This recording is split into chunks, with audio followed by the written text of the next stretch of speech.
썸네일 제목 그대로 우리는 노 프로포즈, 노 웨딩, 노 예물을 했다. 솔직히 돈만 많으면 호텔에서 생활 추가하고 샴페인 추가하고 플래너 고용해서 최고급으로 맞춰주세요 하면 끝이겠지만 나의 인생은 그것들이 주어지지 않았다. 몇몇 소수를 제외하고 대부분 사람들이 그런 삶이 주어지지 않았다고 생각한다. 대단한 철학이나 가치관이 있어서 노 웨딩을 했다기보다 그냥 개똥 방구석 여포가 주절주절 이야기하는 노 웨딩 얘기 그냥 그러려니 하고 생각해주면 좋겠다. 우리네 부모님들도 처음에 원하는 결혼식이 분명하게 있었다. 그의 부모님은 사업을 하셨고 우리 집도 내가 첫 딸이니 정석적인 틀에서 벗어나지 않길 원했다. 사실 프로포즈, 결혼식, 예물 저 모든 것을 또 하기에는 한국 사회가 만만치 않았다. 결혼은 가족의 결합을 뜻하기 때문에 특히 결혼식에서 양가 부모님의 의견이 중요하게 여겨진다. 결혼식과 함께 준비하는 예물이나 예단 당위적인 규범일지도 모르겠다. 그냥 내가 심플하게 얘기하자면 우리는 결혼식을 하기 위해 들어가는 감정과 그 시간이 너무 힘들었다. 첫 번째, 양가 부모님 니즈를 다 맞추기 어렵다. 어쩌면 당연하다. 이토록 다르게 살아온 우리 둘만 맞추기도 이렇게나 버거운데 거의 60년 넘게 다르게 살아온 집안끼리 맞추려면 정말 택도 없다. 집안마다 생각하는 바가 저 우주에서 저 우주만큼 다르더라. 누군가는 상식이지만 누군가는 비상식적인 그런 일들이 자주 일어났다. 그래서 그런지 지인들이 결혼 준비할 때 부모님과 조율하는 과정에서 눈물 흘리는 것을 많이 보았다. 물론 금지옥엽 키운 내 자식 털끝 하나 대우받지 못한다면 부글부글 화가 나는 부모님 마음 잘 알고 있다. 그러나 부모님이 내가 어떻게 키웠는데 마인드를 장착하는 순간 커플 둘이 견뎌야 하는 과정이 참으로 고난하고 험난하다. 이 둘이 사랑의 칼을 싹싹 깔아서 열심히 휘둘러야 가능한데 그 칼이 견고하지 못하다면 칼날이 나가든 손자루가 나가든 결국 사랑의 칼은 쓰지 못하게 된다. 부모가 반대하는 결혼을 하지 않는 게 좋다라는 옛말은 반은 맞고 반은 틀리다. 부모가 보기에 내 자식의 상대가 인성적으로 문제가 있음을 제3자의 눈으로 봐줄 수 있는 경우가 있다. 그렇다면 나도 정신을 차리고 나의 연인을 객관적으로 한 번쯤 볼 필요가 있다. 그러나 부모의 반대 이유가 자식의 급에 맞지 않아서라면 급 이해의 것을 볼 줄 아는 내가 옳을 수도 있다. 두 번째, 놀랍게도 웨딩이라는 단어가 들어가면 모든 것이 비싸진다. 그냥 사진도 10만원이면 찍을 것이 스튜디오 촬영은 기본 80에서 100만원, 야외 웨딩자가 붙으면 200만원, 르메라고 부르는 것은 한정없이 비싸게 또 비싸게 할 수 있더라. 게다가 신부 관리라고 한 달 전부터 뭘 그렇게 많이 받아야 하는지 다이어트, 경락, 네일 등등 개인 하나 몸 관리하는 것도 프로그램처럼 쫙 짜져 있었다. 결혼식이 신부가 가장 아름다워야 하는 자리라 그렇다는데 그 한 달 내내 그걸 받는 나는 진짜 행복할까? 라고 생각했을 때 나는 전혀 행복하지 않을 것 같았다.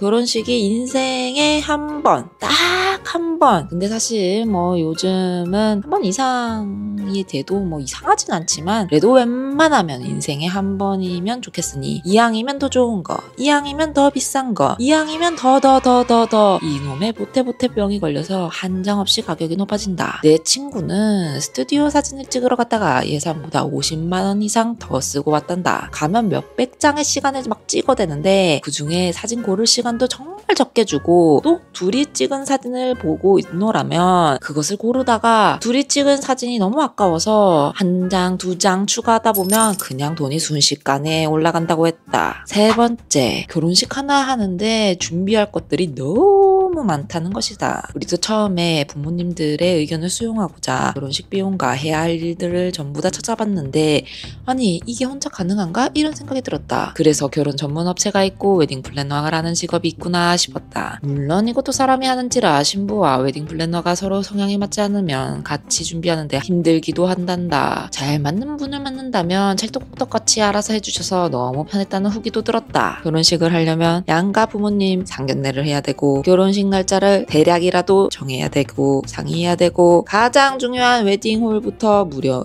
1년 전 예약을 해야 한다고 한다. 요즘 좋은 웨딩홀은 잡기도 어려워서 먼저 가능한 날짜에 웨딩홀을 먼저 잡고 상견례를 진행하는 경우도 많다고 한다. 그리고 상견례를 하려면 양부모에게 할 선물을 준비해야 된다. 상견례 지역도 결혼식 홀 지역도 양가 조율이 필요하다. 그렇다면 커플들은 또 그 지역에서 한정식 집을 찾아 또 예약을 해야 된다. 그 외에 예단 조율하기, 웨딩홀 투어 및 예약, 드레스샵 투어, 스튜디오 촬영, 메이크업 시연, 청첩장 리스트 작성, 청첩장 모임, 예물 투어 및 예약, 신혼집 구하기, 신혼가전 예약하기, 이 모든 게 결혼식을 준비할 때 한꺼번에 해야 되는 것들이다. 내 지인들은 하나같이 이야기한다. 2번 다시 결혼식은 하고 싶지 않다고. 와우, 나는 알아보기만 해도 엄청난 스트레스를 받았다. 그도 이 모든 것들을 보고 결정하라면 엄청난 스트레스를 받을 것이 뻔했다. 우리는 서로의 성향을 너무 잘 알고 있었다. 난 할 거면 정말 제대로 해야 하는 성격으로 하나부터 10까지 전부 가격 비교를 해보고 최고의 가성비로 효율을 따져야 할 것이다. 정해야 하는 것이 한두 개가 아닌데 그에게도 결혼식 업무가 주어질 것이다. 그러나 내 성격상 그가 해온 리스트들을 보며 이것이 맞는지 안 맞는지 하나하나 전부 다 점검을 해야 하므로 시간이 2배, 3배, 나의 스트레스도 2배, 3배, 그의 스트레스도 2배, 3배가 증폭될 것이 분명했다. 이러하다 보면 우리는 결혼식 준비하는 것 자체가 관계에 악영향을 끼칠 것이 분명했다. 그리고 그 과정이 전혀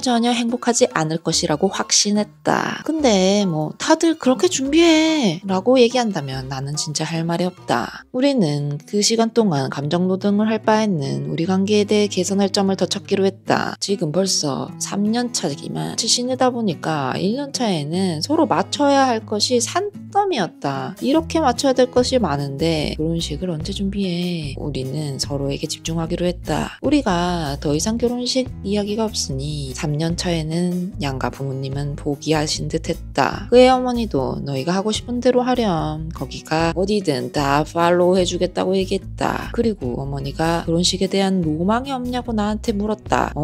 난 어머니에게 정중하게 어머니 저는 결혼식에 대한 로망이 단 하나도 없습니다 라고 했다. 다행히도 그도 전혀 없었다. 그렇기 때문에 가능하지 않았을까? 아참 2년 전 제주도로 여행을 갔는데 그때 웨딩 컨셉으로 스냅 사진을 찍었다. 우리가 가지고 있었던 옷을 입었다. 내가 입고 있는 저 흰색 미니 드레스는 무려 10년 전 우리 엄마가 지하상가를 가다가 사준 기억이 난다. 그가 입고 있는 양복은 형님이 결혼할 때 받은 기성복 양복이다. 우리는 부케와 나비 넥타이만 구매해서 가져갔다. 화장, 머리, 의상 모두 먹는 숙소에서 한 뒤에 스냅 작가님과 약속 장소에서 만났다. 스냅 작가님은 본래 여행 작가셨는데 코로나가 터지고 귀국하여 간간히 스냅 작가로 활동하고 있다고 했다. 정말 저렴한 가격에 예약을 잡아주셔서 너무나 감사했다. 약속 당일 작가님은 우리가 노웨딩인 것을 알고 정말 다양하게 사진을 많이 찍어주셨다. 혹시나 나중에 결혼식 할 때 쓰라고. 작가님과 우리는 서로 한 팀같이 너무도 즐겁고 재밌게 사진을 찍었다. 작가님은 내일도 시간이 되면 우리랑 같이 작업을 하고 싶다고 이야기했으나 마침 우리가 내일 아침 비행기로 올라가야 했기 때문에 더 이상 작업을 함께 하지 못했다. 우리가 결혼을 했다는 유일한 증거인 웨딩 스냅 사진을 투척하고 가겠다. 사실 정석적인 뭐라 해야 되지? 야외 웨딩 스냅 사진은 아니지만 난 그래도 여행 작가님이 우리의 자유분방함을 재밌게 풀어주신 것 같아서 매우 만족한다. 그냥 예쁘다고 해주시면 감사하겠다. 아참, 노 프로포즈와 노 예물 이야기는 아직 하지도 못했는데 시간이 너무 많이 지나가지고 다음 편에 노 프로포즈와 노 예물에 대해서도 이야기를 하겠다. 그럼 다음 편에서 봐요. 가기 전에 구독, 좋아요 그리고 좀 댓글 좀 남겨주시면 더 좋을 것 같아요. 안녕.